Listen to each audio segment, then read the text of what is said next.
Շարունակում ենք ծրագիրը հարգելի հեռուստադիտողներ եւ արդեն վերլուծությունների ժամանակն է Հայաստանից ուղիղ կապով մեզ հետ է պարոն Արմեն Չիբուխչյանը, բարև ձեզ Արմեն։ Բարև ձեզ, բարև ձեզ։ Ինչպես եք ձեզ զգում Հայաստանում։ Արդեն այսպես առաջին ադապտացիոն process-ը անցավ, բավականին երկար տևեց, հա։ Լավ, փառք։ Եղանակը ինչպես է։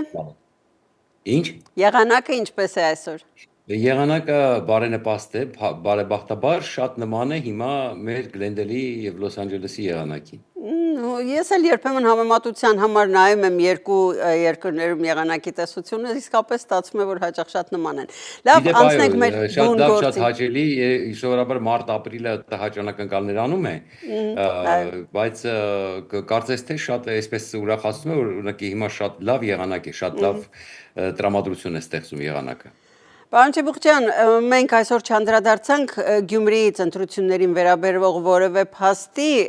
եթե դուք այնտեղ ունեք ինչ-որ նորություն այս առումով, խնդրում եմ այդ մասին նախ եւ առաջ։ Գյումրիից այո, դեռ կարծես թե ինչ-որ ես արդեն նախորդ օրերին ասացի, որ ինձ մոտ պարզություն է, որ գաղտնի բանակցություններ են հիմա ընթանում, որովհետեւ Մարտուն Գրիգորյանը դեռ չկա, սա արդեն տարօրինակ է։ Իդեպ որտեղ արդեն քանի օր է անցել ընտրություններից, շաբաթը վերջանում է, սա արդեն մի շաբաթ կդառնա, այսա մի երկու օրից, եւ Մարտուն Գրիգորյանից դեռ տեղեկություն չկա։ Շատ է շրջանառվում այն լուրը, որ Մարտուն Գրիգորյանն ու Վարդան Ղուկասյանը իրենք ուրեմն գաղափարական, չնայած որքանով իրենք կարող են գաղափարական դժվար ասել,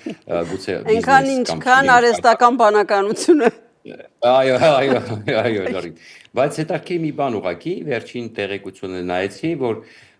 հանրապետական կուսակցությունը կարծես թե ասում է, որ այսինքն ասում է մեզ վրա հույս մի դրեք, իբր իրենք կապ չունեն այս ամեն ինչի հետ, եւ Սերժ Սարգսյանն այս ամեն ինչի հետ ըստ իրենց կապ չունի, ասեն չնայած մեր խմբակցության падգամավորն է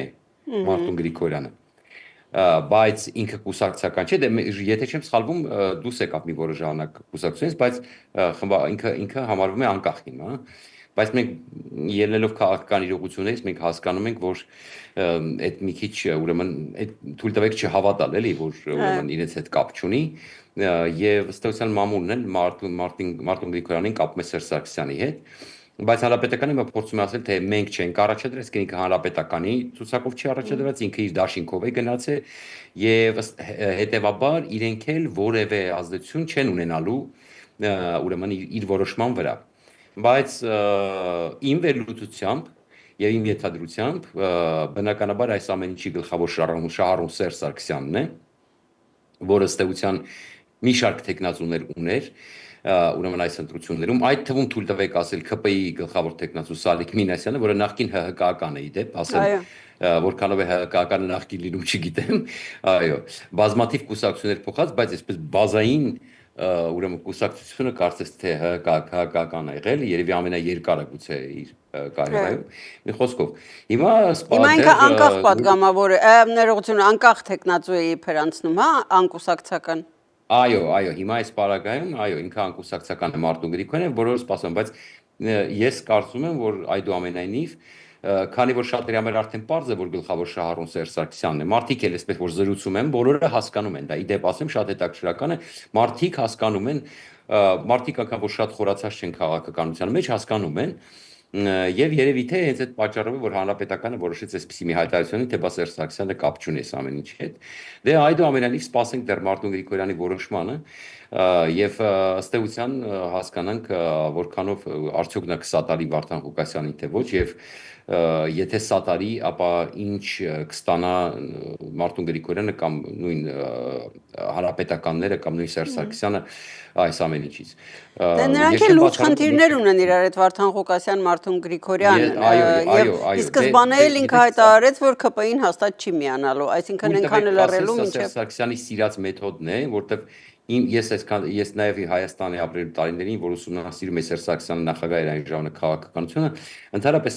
իմ տպավորությամբ Սերժ Սարգսյանը սիրում է այսպիսի խաղեր ինչ առումով, որ մեկը մյուսին վերահսկելով, ինքը անգամ յուրայիններին չի վստահում, հա։ Այսինքն այստեղ ստեղծվել է մի սխեմա, որտեղ Սերժ Սարգսյանը ունի հնարավորություն, ուրեմն իրենց թշնամի կամ գաղափարական թշնամի կամ բիզնես թշնամի, չգիտեմ ինչպես ուզում եք անվանեք, ուրեմն տարբեր ուրեմն մարտիկ, որոնք իրար հետ ուրեմն ինչ որ հակամարտության կամ ինչ որ կոնֆլիկտի մեջ են, ուրեմն բայց այդ Տրամպը այս պարագայում ավելի հեշտ է կառավարել նրանցից յուրաքանչյուրին։ Սա լավ սխեմա է, էլի։ Իդեպ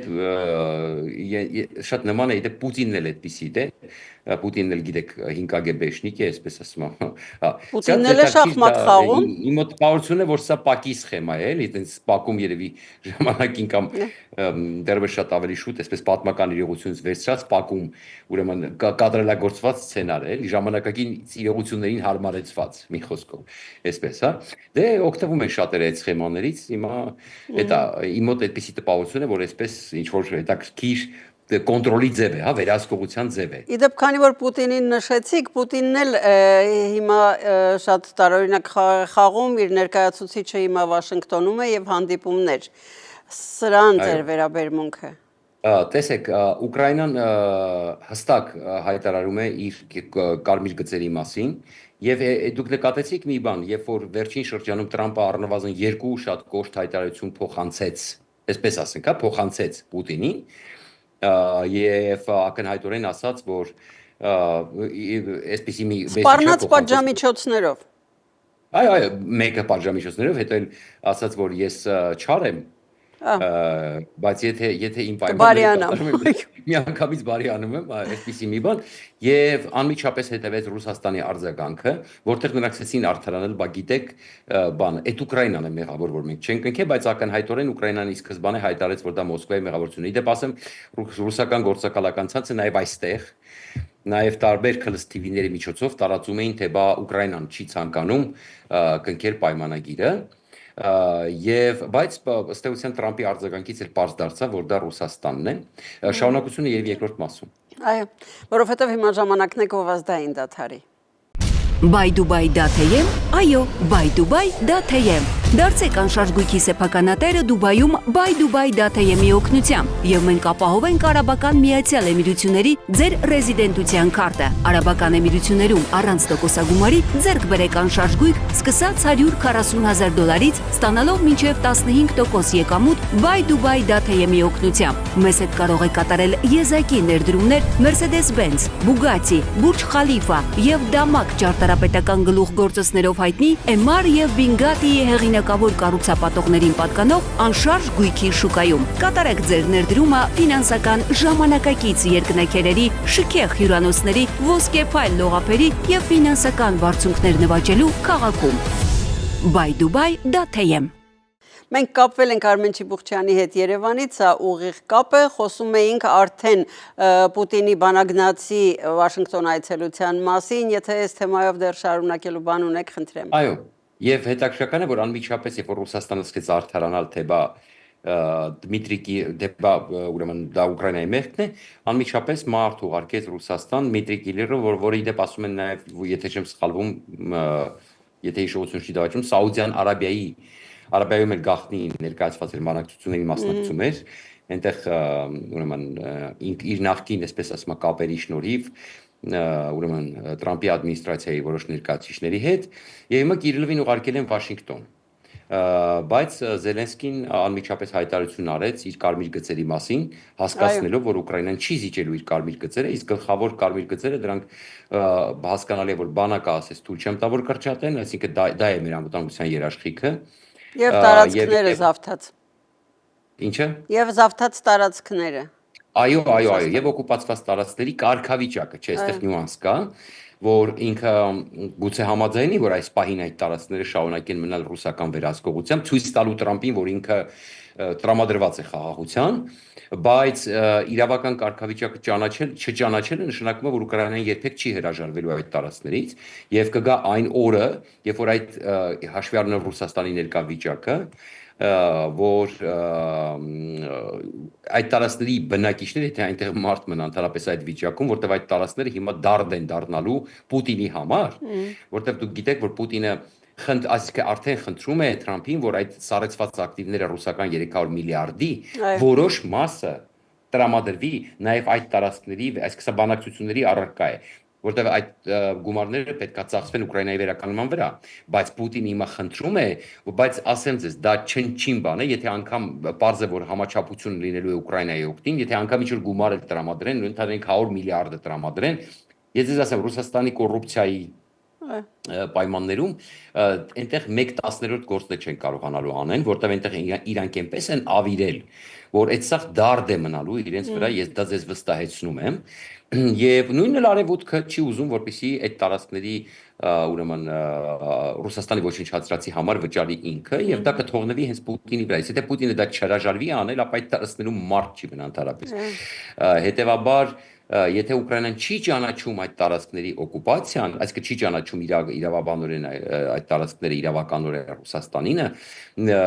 ապա Ռուսաստանի համար դա խնդրեմ է դառնում դրանք վերականգնելը, որովհետև այդ դեպքում ինքը հասկանում է, որ ուշ թե շուտ կարող է գա մի պահ, երբ որ այդ տարածքները ինքը պետք է ստիպված լինի վերադարձնել։ Մի խոսքով այստեղ շատ հստակ Զելենսկին իր կարմիր գծերն դրեց, իսկ ուկրաինական բանակն էլ ցույց տվեց, ուղղակի միջև որս էլ ցույց է տալի, գիտեք արդեն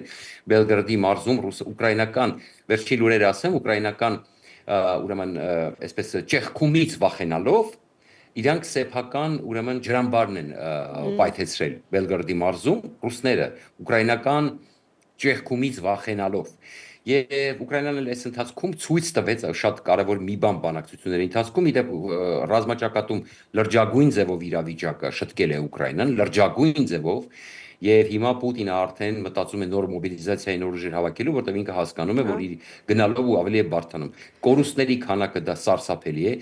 օրական, շաբաթական կտրվածքով, օրական կտրվածքով, ուրեմն 1500-ից 3000 հոգի ինթուփ կորուստ միջև ունեն ռուսները, նայած օր, նայած այսպես իրավիճակ, եւ չեն կարողանում այլևս այդ մսային գրողները նախքին տեմպով անեն, որտեղ արդեն որովհետեւ Զելենսկին ասաց մենք 3 անգամ ավելի հզոր բանակ ունենք այսօր պատերազմի սկզբից սկսած։ Այո,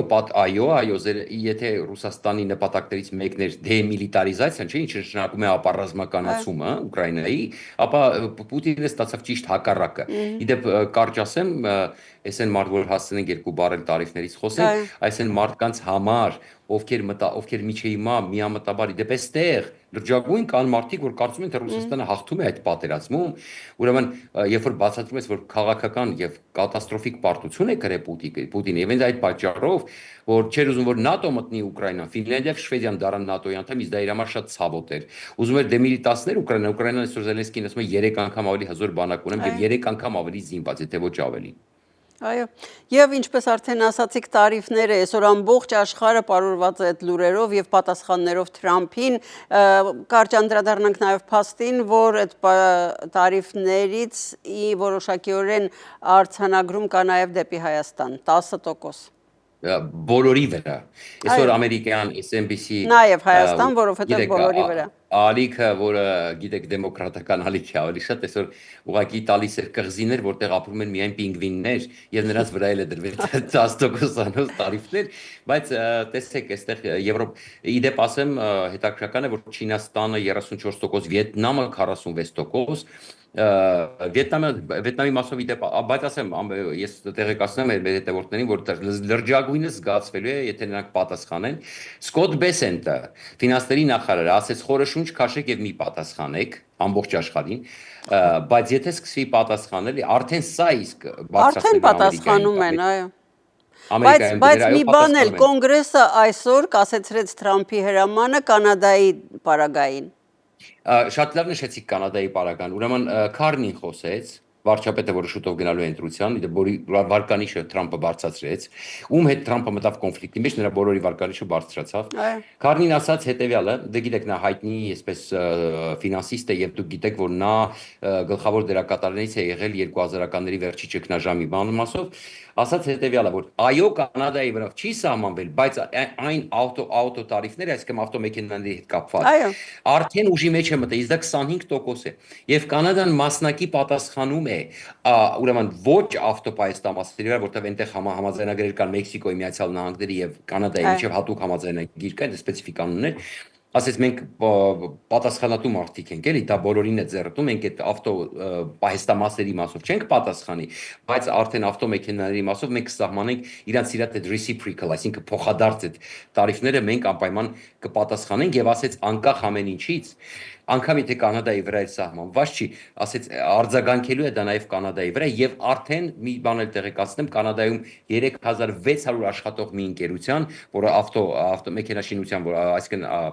ավտոարդյունաբերության ոլորտում է աշխատում, 2 շաբաթ անգործ են մնալու։ Եվ կատաստրոֆիկ իրավիճակ է սկսվելու, հետևենք զարգացումներին նոր է սկսվել։ Այո, ձեզ այդ հանդիպումը վաղն արդեն չի լինի, որովհետև ուրբաթ է, բայց ինչ եք պատրաստելու վաղվա համար։ Ես կներկայացնեմ Տիգրան Խզմալյանի հետ Եվրոպական կուսակցության ուրեմն նախագահ Տիգրան Խզմալյանի հետ հարցազրույցը, որտեղ նաև Տիգրան Խզմալյանը կներկայացնի իր պարտության պատճառները հենց Գյումրիում, որտեղ ինքը գիտեք Եվրադաշինքի ուրեմն անդամներից մեկն էր։ Մի խոսքով հետաքրքիր կլինի, առաջարկում եմ դիտել։ Սա վաղը հարգելի հեռուստադիտողներ, իսկ մենք նույնպես կհանդիպենք արդեն վաղը, վաղն ուրբաթ է, այսօր այսքանը։ Ցտեսություն։